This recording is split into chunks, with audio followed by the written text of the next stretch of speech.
So in this video, we're going to talk about some exponential indeterminate forms that you may encounter and how to address them when you are evaluating limits. So the three indeterminate forms that I've listed here, 1 to the infinity, 0 to the 0, and infinity to the 0, are the ones that we're going to have to watch out for. I think the easiest one to understand why it's an indeterminate form is 0 to the 0. 0 to a power should be 0. But then anything to the 0 power is 1. We've got this contradiction happen when both of these things are occurring simultaneously that causes this to become an indeterminate form. If you think about 1 to the infinity power, take a number slightly bigger than 1 and raise it to a big power, you get a really big answer. This is 2.2 times 10 to the 41st. Take a number slightly smaller than 1, raise it to a big power, 1.9 times 10 to the negative 46th. That value is really, really tiny. Bigger than 1 to a big power moves toward infinity. Smaller than 1 to a big power moves toward negative infinity. So the issue becomes, is this base getting closer to 1 more quickly than this exponent is getting to infinity, or vice versa? That's how we're going to have to address this. The last exponential indeterminate form at the bottom here, infinity to the 0. Here's a big number, 10 to the 99th. Raise that to a positive power that's close to 0, I get a really big answer.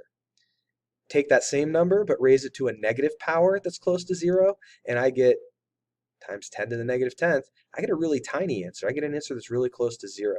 So these are the three exponential indeterminate forms. Let's go ahead and show how to go about addressing these.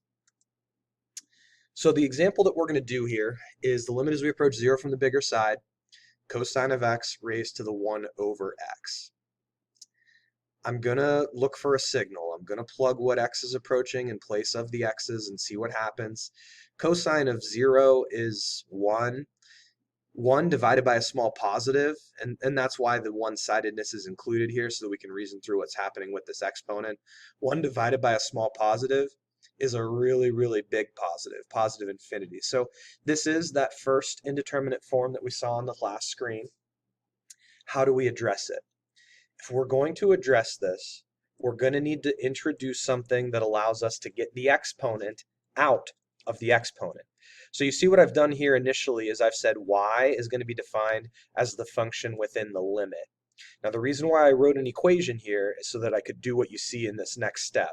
If I take the natural log of both sides of this equation, what that allows me to do on the right side of the equation, I can use a property of logarithms that allows me to bring this exponent down in front as the coefficient of the logarithm.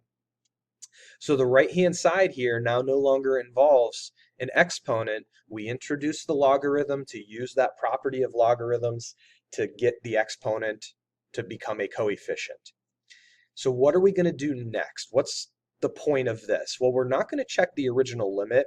We're going to check the limit as we approach the same value, 0 from the bigger side, of natural log of the original limit. So here is what that is equal to in terms of x, right? I want to transition this to something that involves x's so that I can actually make use of what x is approaching. Now, rather than leaving this as the product version, 1 over x times natural log of cosine of x, I just kind of know from thinking ahead, I'm probably going to need to apply L'Hopital's rule at some point. L'Hopital's rule applies to fractions, not necessarily products. So I just went ahead and did 1 times natural log of cosine of x for my numerator, and then x times the denominator of this, which is 1, for my denominator. This is a fraction. I'm more likely to have the opportunity to apply L'Hopital's rule. And if I put a small positive in place of these x's, what ends up happening? Well, cosine of 0 is 1, and the natural log of 1 is 0.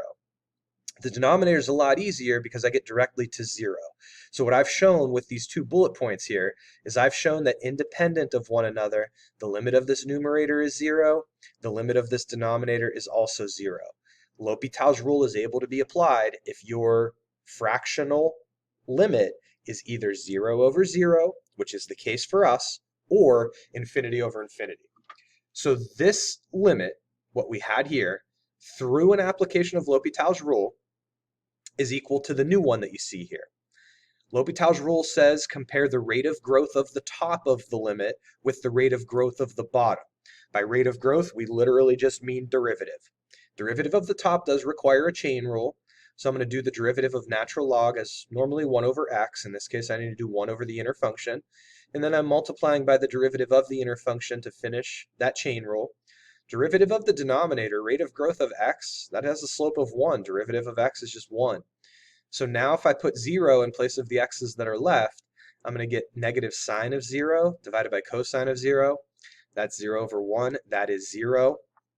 The one mistake that I see made with limits that use this approach, this logarithmic approach to evaluating a limit, you've done a lot of work already. You get an answer and you think, all right, I'm done. Next question. This is not the answer to the original limit. The original limit was the limit of y. 0 is the answer to the limit of the natural log of y. So all the work that we just did implies the limit as we approach 0 from the bigger side of natural log of y is equal to 0.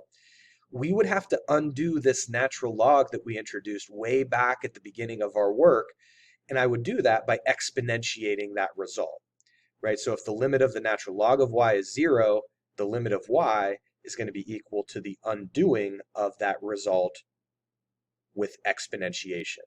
So I'm going to take that power as a base, as an exponent on a base e. E to the 0 is 1. Here is the answer to the original limit. 0 is the answer to this limit right here.